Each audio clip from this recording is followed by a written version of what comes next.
Hey everybody, I'm Ryan Medora, and welcome to another bass lesson about grooving. We're here to have a good time. We're here to make some grooves. We're here to befriend our funky drummer, and that's what we're going to talk about today.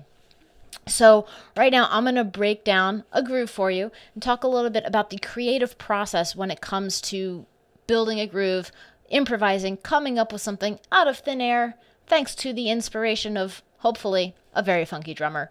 One of my favorite funky drummer influences is a guy named Derek Phillips. He is a drummer here in Nashville, and he has a super cool loop pack called Beatbox. There's a link below if you want to check it out. But I love practicing along with intricate, interesting drum loops, just to kind of push me to kind of create interesting grooves, see what I can come up with. It's definitely a creative practice and something that I encourage everybody to do. You know, if you sit down and you're working on scales and chords and reading music, that's awesome, but I think it's totally fun to work on getting creative with your practice and building groove time into what you're playing. So today we're going to kind of play along to one of the drum tracks that I like to use and talk about how to get inspired and what to listen for in order to create a groove.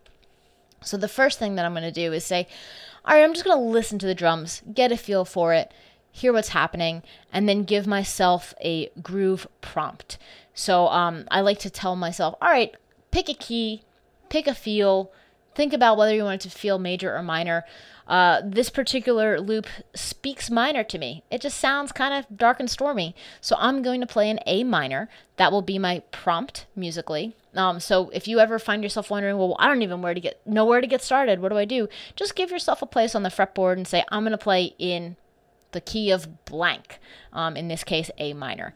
And if you want further inspiration for this, check out my videos on learning and labeling A minor. That might be helpful for you. But I'm going to be basically playing through the A minor scale. I'm going to mostly stick to my A minor pentatonic. And I like to play it this way. Kind of that more like elongated 5-fret span. And then sometimes I'll say like, oh, well, if here's my higher root note, my octave, I can get the 3rd here, the 4th here, and the 5th, and I'll just keep going and play around on the fretboard. So first thing I'm going to do, again, is get my bearings in terms of my musical prompt. A minor, figure out some good notes on the fretboard, stick to my pentatonic, and then I'm going to listen to the groove to hear what the drummer tells me to do, because frankly, it's great to have some help from your friends. You know, the Beatles are right all along, and Joe Cocker agreed. You get by with a little help from your friends, and in this case, your friend is the funky drummer. And so to create a groove, first thing I'm going to do is I'm going to listen to the kick pattern. Now, whenever you listen to a piece of music, you're going to hear, okay, maybe the kick pattern goes 1, 2, 3, 4. This is kind of a very rock thing, kind of a disco thing, kind of pop, you know, also known as 4 on the floor. It goes 1, 2, 3, 4 with that kick drum. Sometimes you have patterns that go 1, 2, and 3, 4. 1, 2, and 3. And that's your kind of like kick pattern you want to think about. Sometimes it goes 1, 2, 3, and 4. 1, 2, 3, and that's also kind of a rock thing. With funkier feels, you typically end up hearing more intricate kick patterns. So the beginning of the bar, what happens at the very top, is really going to help you establish this groove. In this case, we kind of have a nice one end. So we have bump, bump,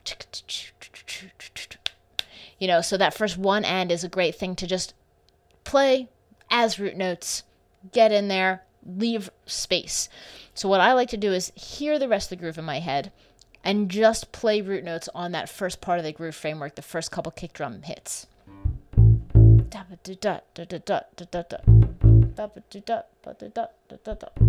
And I'll even speak the rhythm to myself a little bit to be like, okay, I know that I want to leave this space open for whatever I decide to put in there later.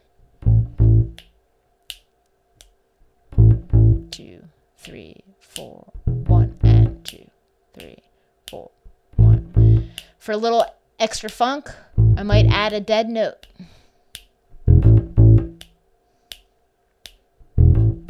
Where, because I'm playing this fretted A on the 5th fret, I'll play my open string and then play kind of like a little hammer-on situation. But I'll strike the note, so it's not totally a hammer-on. It's kind of like a semi-hammer-on. But by playing that open string first, that gives me it gives me a little percussive edge to it, adds a little funk. So that's the first thing that I'll do. And now the rest of the bar is open for whatever I want to put in there. So now I'm going to mess around with some of the other notes that I know are going to work. Again, my prompt is A minor, so maybe I use, let's say, the fifth, the flat seventh, and the octave.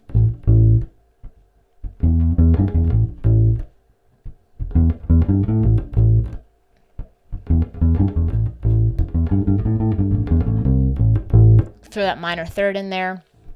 This is your creative space. This is where you can kind of do what you like.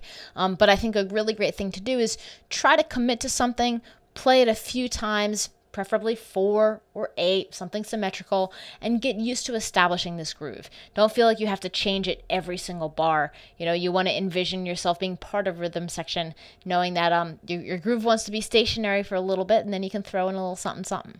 So that's what I like to do whenever I sit down to start grooving. A, I listen to the funky drummer.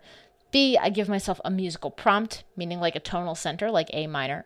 C, I find the notes, think about what my good notes are. D, I settle into the first couple of notes that I can play to match the kick pattern, and then I leave the rest of the space open.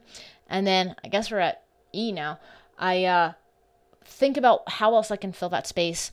I'll find something, play it maybe 4 times, maybe 8 times, maybe throw a fill in at the end of the bar, and kind of just develop different types of grooves. So I hope you found this helpful. Please check out my Patreon page or my TRUEFIRE channel for tab, notation, lots of things, and head over to my website, ryanmedora.com, for even more educational goodies. So have a great day, everybody. Happy practicing. Keep it groovy.